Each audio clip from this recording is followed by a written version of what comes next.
gentlemen, boys and girls, children of all ages. Well, I kind of had to take that from one of my favorites that, on the mic to introduce, but y'all know how I do on this show. But if you're watching it on the YouTube, you might have noticed that I got a real unusual flashy appearance today. Well, that's because my guest on today invented what you would call being flashy, being styled. And all I can say is, well, this swag came from the gentleman in front of me right now. So, y'all already know, welcome to another episode of Life's a Botch. It is your neighborhood Prince of Botch. That's right, your host, Dwayne, Dicky in the building. And, well, I got yet another dope guest in the building. And, honestly, this guest, much like a lot of my guests, really, don't really need an introduction, but y'all know me. I got to do a real form introduction, so I'm going to get real smooth with this one, baby. You know what I'm saying? I got to get real smooth and swaggy with this. So I'm here to introduce a man that everybody knows, a man of many names, a man of many gimmicks. Some of you might know him as the All-Pro, the MMA fighter, the ultimate fighting machine, Mustafa Orr. You might even know him and remember him as your scary, creepy, favorite neighborhood witch doctor himself, Papa Shango. Or maybe you're like me, and you know him for his best character of all time, in my opinion, the character among characters that still to this day, shining and shining all over the place, and just lets people know, hey, pimping ain't easy, baby. But you already know this man is a former WWF Tag Team Champion, a former WWF Intercontinental Champion, and he is a WWE Hall of Famer, class of 2016. Ladies and gentlemen, my guest today in the building, none other than Mr. Charles Wright. What's going on, good sir? Dwayne Dicky. First of all, how did you get Dwayne Dicky? Where'd you get Dicky from? I gotta know that. And the Botch, Dicky, man, what's going on, man? Come on, look. Let me tell you, good sir. I'm glad you asked. You see, I can't take full credit for this here first and last name. You know what I'm saying? I gotta give it because I am a junior, so I gotta give credit to the pops on this one. I happen to be Dwayne Dicky Jr. the second. And, well, what can I say? A name like, last name like Dicky, it just kind of rung with me. You know what I mean? And I guess. Double D. I like that. Yeah. Hey, and over the years, man, I just adapted to it. The style, it just kind of matched with the name. You know what I mean? So that's how we do it, Now, as far as your second question, though, Life's a Botch, well, that's pretty simple, my friend. As you mentioned, pimping ain't easy. But, it really ain't easy doing what you was doing over the years while you pimping and you laying the smack down all up in the ring, beating up on folks left and right, night after night. So, as you know, as a man who is a veteran in this ring, sometimes you may not necessarily have the best match in the world. Sometimes you get botched up a little bit, maybe some miscoordinations here and there. But what do? You take it, you laugh with it, you make fun of it, and you have and you keep going. Right? Come on now. Keep going. You work through it, brother. You work through it. I've done botched up a lot of stuff in my life, but I worked through it. You work through it. And that's what we all about on this show. Welcome again to the Life's a Botch podcast, where basically we have fun with stuff like what you just said, like we just talked about. We have fun with botches. Sometimes I may botch my interview questions, but it's okay. And nonetheless, we flying with it, baby. So allow me to do it like this and say, ladies and gentlemen, this man also is a very, very big ambassador of a nice little herb that a lot of people like to call cannabis out there. You know what I'm saying? So what I want to say is that this man always had a very, very dope introduction. And I remember these so clearly because even in a young age of growing up in the Attitude Era, I like to call that golden age for me. I may not was supposed to watch that as a kid, but I watched it. And look what kind of character I am today. I owe that to the Attitude Era. So allow me to say this because I've always wanted to say this on this show. It's time once again for everybody to come aboard the train. Oh yeah, that's right. You might have done that better than me. Hey, I could never do it better than you, my brother. I could never do it better than you. By all means, this is just showing that you influence. You know, you each one teach one. And you know, growing up over the years, I just had to take that and just apply it to everyday life. You know what I'm saying? Just go through and live life, man. It looked like, by what I can see, it looks like you're applying it well, my brother. So I'm gonna go ahead and make you the apprentice pimp of style. Oh, okay. Start there, man. So okay. We'll put you on that apprentice level, but I'm checking you out, man. I'm not. Hey, you pimping. Hey man, I'm trying to get like you, man. You know, I'm gonna call you Uncle Wright. You know what I'm saying? I'm trying to get like Uncle Wright. You know what I'm saying? Like they always, you know, you always got that neighborhood uncle. You know what I'm saying? They kind of give you a little style and give you them tips like, hey, young buck, you got to do it like this. You know what I'm saying? Like I see your approach, but you got to twist it a little bit. That's all I did, man. The Godfather just gave me that kind of inspiration over the years. Man, you know I got a bunch of nephews the same way. They got a lot of swag because of me. Yes, sir. Yes, sir. But, you know, man, I'm still doing the same old thing, man. I'm still, you know, I'm mostly smoking. I'm mostly retired now. Just, you know, bullshit aside, kidding aside, man, cannabis basically saved my life. I know that, you know, getting high is a good part of it, but at 27 years old, I tried cannabis for the first time in my life.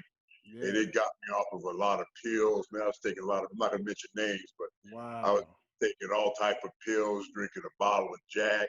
Come on, and man. I tried cannabis at 27, man, and it changed my life. And if you look at a lot of the guys that are my age, you know, I'm 59 years old.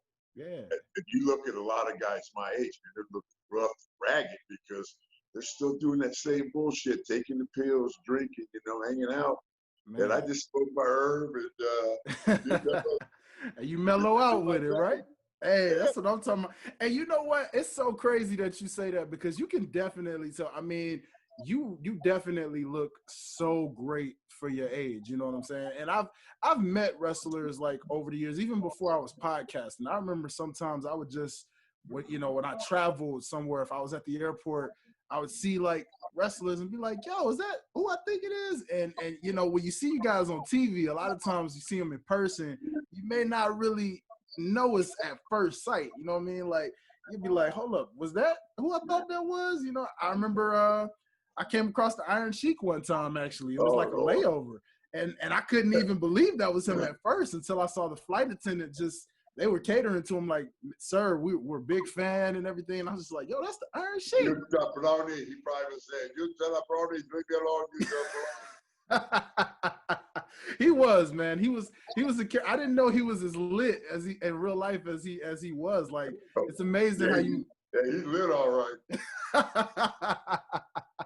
You know, it was something. But I mean, to narrate this back to you, good sir, is the fact that, as you mentioned, 59, I would never even guess that, my friend. Like, you definitely do not look your age. You don't act your age, and you are a lot of genetics, but I'm telling you, it's cannabis.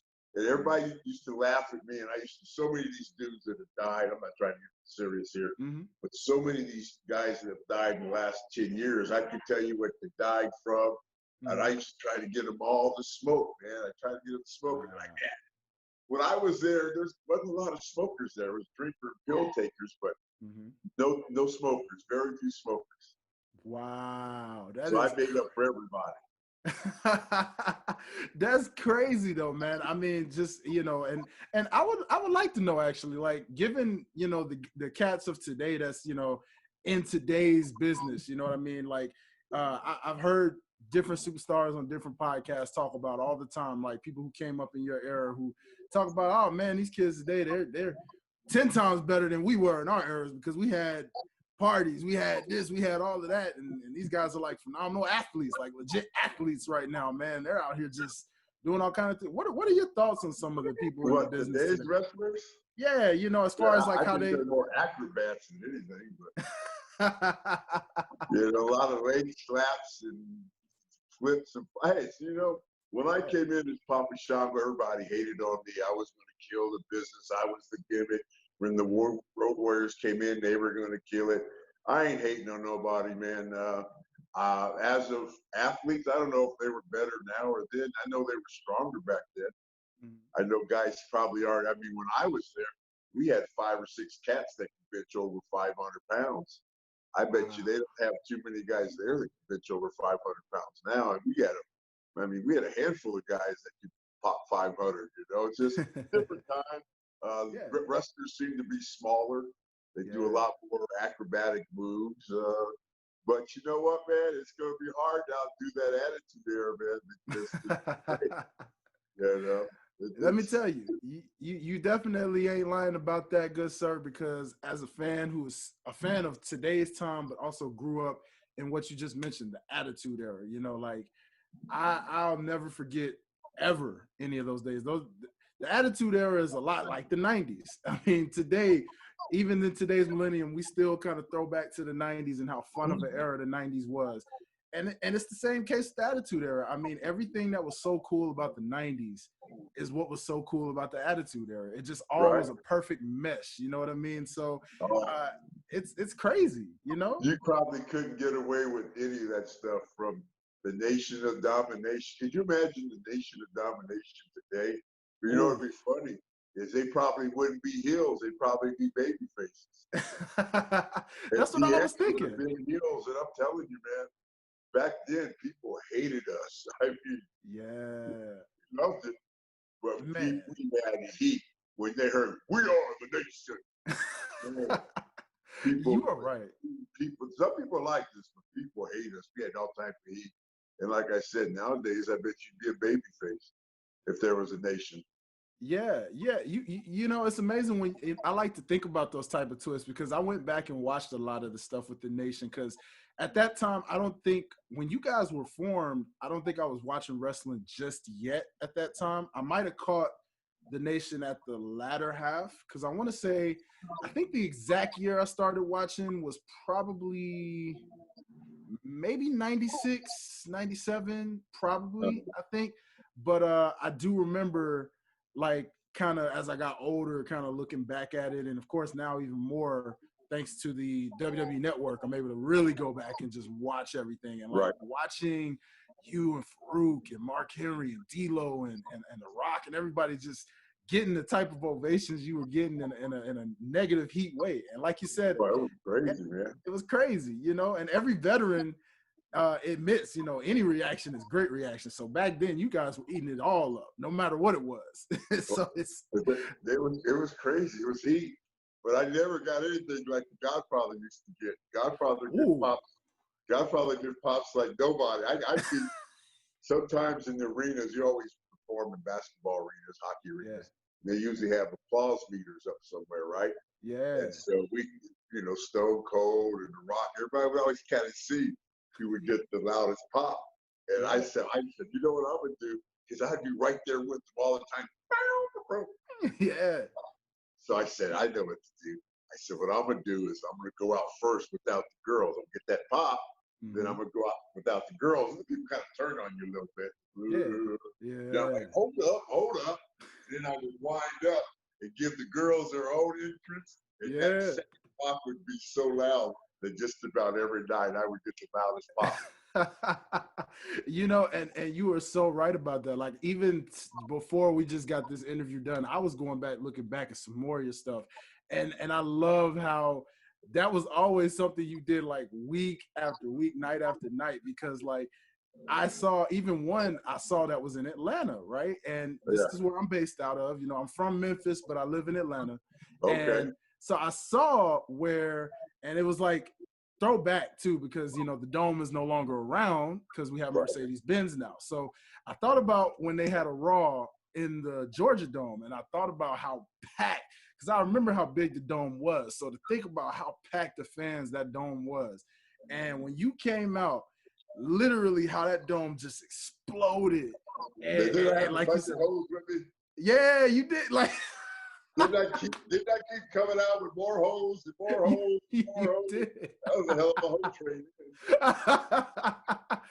And you know what I always enjoyed as a kid too, because it's funny because again, you know, it's like I respect today's era And I also kind of feel bad for the kids of today, but in a way, I'm kind of loving that it is more family centered, I guess, in a way for kids. But like, in an age with me where you really probably didn't really know much about what a hoe was or what all of that really was, you're just enjoying it because it was fun to watch. You know what I mean? Like, this is cool. Like, I'm like, I have no idea that this man is a gimmick of a pimp with like hoes that he's like escorting around. Talking about rolling fatties, exactly.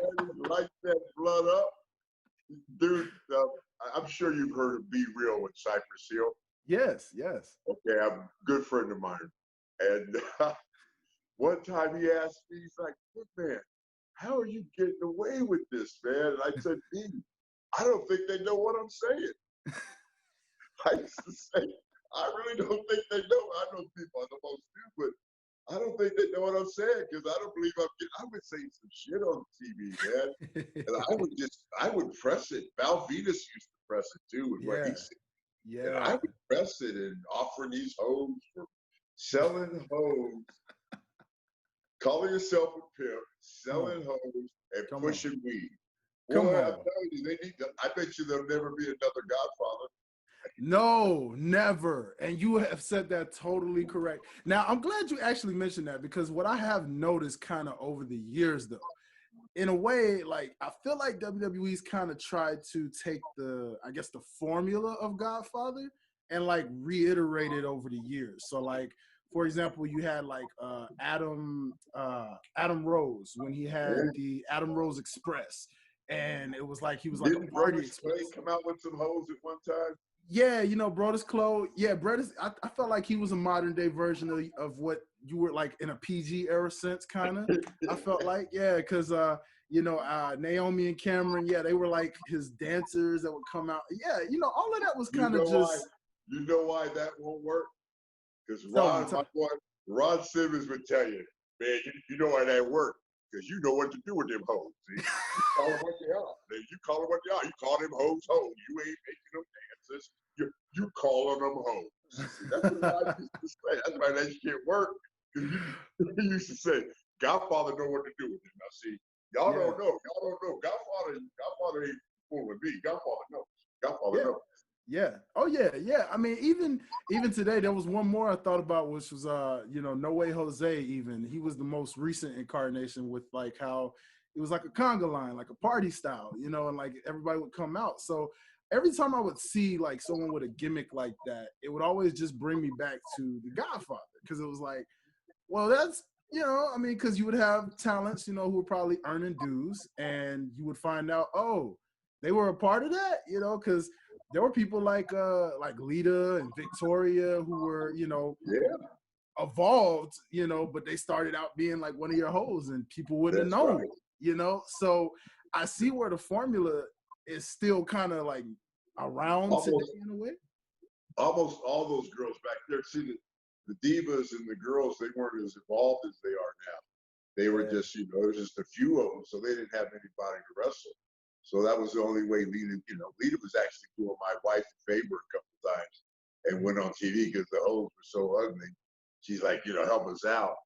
There was a lot of the girls that helped out. People just didn't know it, you know. They'd help out in hoes and stuff. Yeah. You did. I mean, it took a while sometimes for me to notice. Like, there was even a girl I remember who was like the Big Show's like real life wife or something. Yeah, she was like, big tall. She was like 6'2". Yeah, he did it a couple times.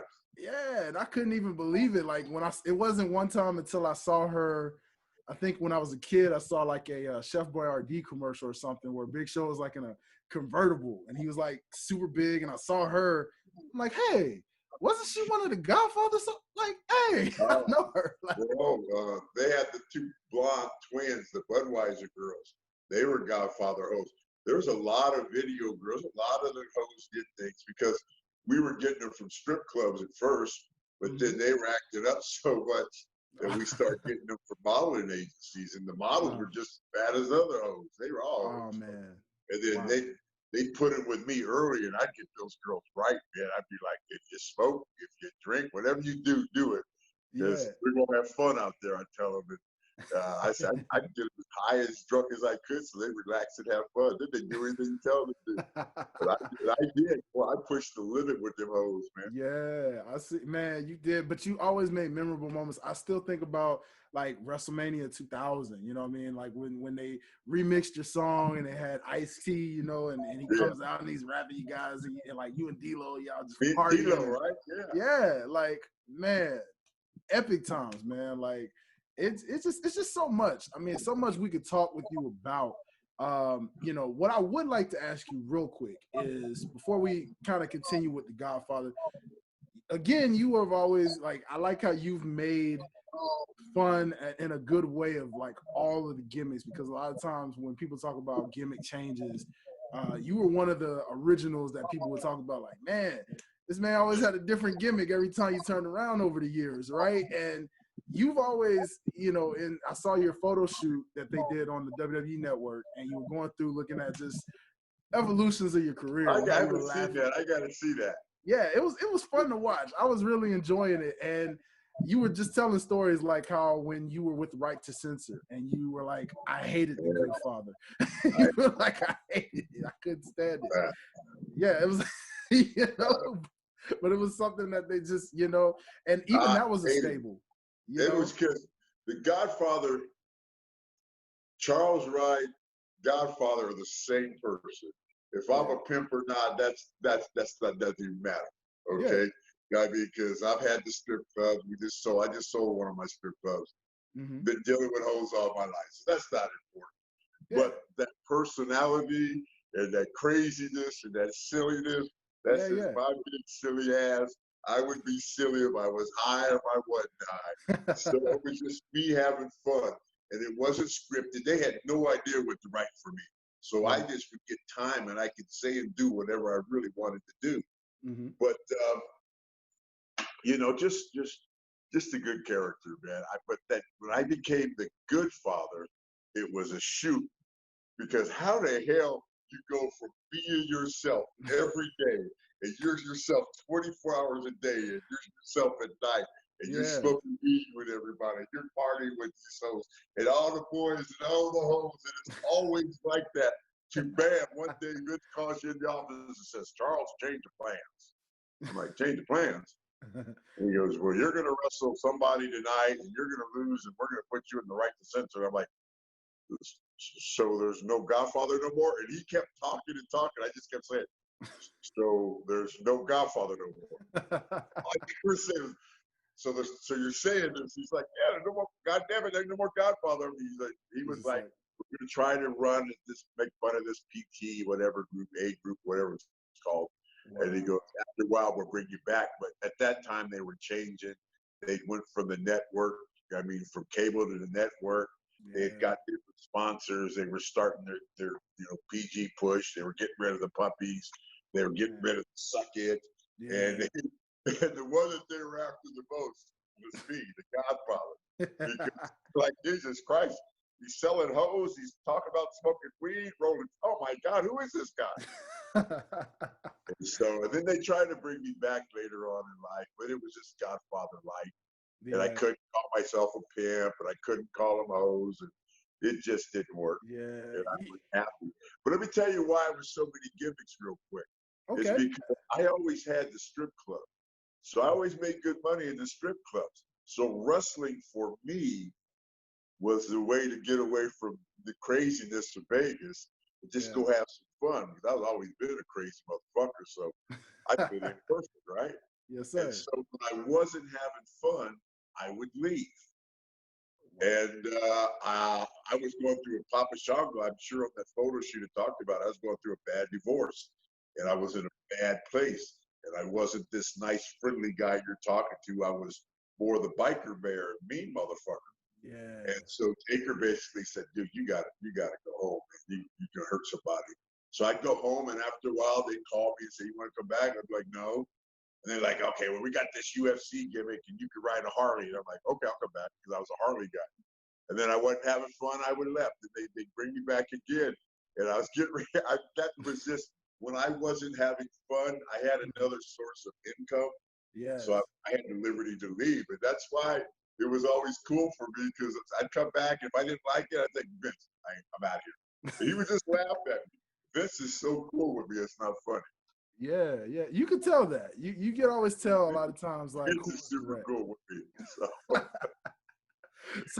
So I would like to know, though, I mean, when this quick question comes from the different gimmicks, even though we know you love Godfather the most, because like, as you said, that's a mixture of gimmick, but it's also like who you are as a person. Out of all of your gimmicks, which one do you honestly think would last for today's era? As far like if you could reincarnate and let's say go back and turn the clock and be young Charles, right? But you're in today's era. Which gimmick do you think would actually last and be well with today's? I think Kama would have had a better chance now. That makes sense. I think Kama Papa Shango would be too cartoonish now. Godfather, huh? I said, do you think so? Really? With I don't know. Wyatt and like they would be short-lived because they would be like this. Like it would just be a short thing that they did because you could only do so much with it. You know, they already got a feed, and you can only do so much with it. At least Kama get out there and work and do stuff. You know, I think you'd have because nowadays you can't just go out there and put spells on people and light their feet on fire and shit. You know, you got to actually work. So. Yeah, that makes sense.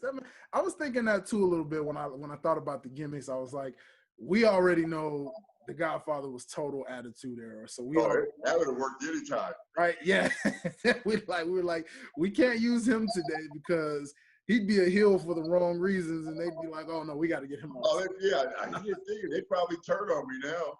Yeah. Motherfuckers. Yeah, you know, like, hey, you know, so I'd be like, that Pippin really ain't easy. Yeah, he came out at the right era, you know what I mean? He was perfect for that time, you know, and I guess you're right. I mean, with Kama, it makes sense that he would stand out because he was a fighting machine and he was dope, you know what I mean? And the way UFC was just building back then, I mean, you had Roy Gracie's and Shamrock and Chemo. That's what kind of that character came from, that Chemo. But back then it was, I mean, it's so big now that any type of stuff like that, you know, will get over. Yeah, you're right. I agree. And Kama, I felt like was pretty underrated as a character, though. I really did feel like he was. Once again, I wasn't happy. Yeah. I wasn't happy. You know, I'm gonna tell you what tripped me out about Kama though, because when I first got introduced to him, really was I got my very first. This was again because I grew up right in the Attitude Era, like at its prime, just going all the way through. So my first throwback like era, or I guess you know, I guess you could call it a New Generation era. But I had I can't remember what kind of present it was, but it was like a WrestleMania 11 VHS tape. And I watched that WrestleMania 11 so many times. And I remember where The Undertaker was wrestling and like you came out and you like stole the urn and like you took off with it. And then when I found out, you know, because at that time I didn't really know, you know, internet wasn't as big as it is now. So it was dial-up back then. So I couldn't really go on the internet at free will and just look at what else happened. Because I didn't have cable like that back then. So I couldn't research. So over time, like as I got older, I realized that you took that urn and you made it into a chain. And I just was like, what? Wait a minute. That's like the most gangster thing to do. You took this dead man's urn to a gold chain.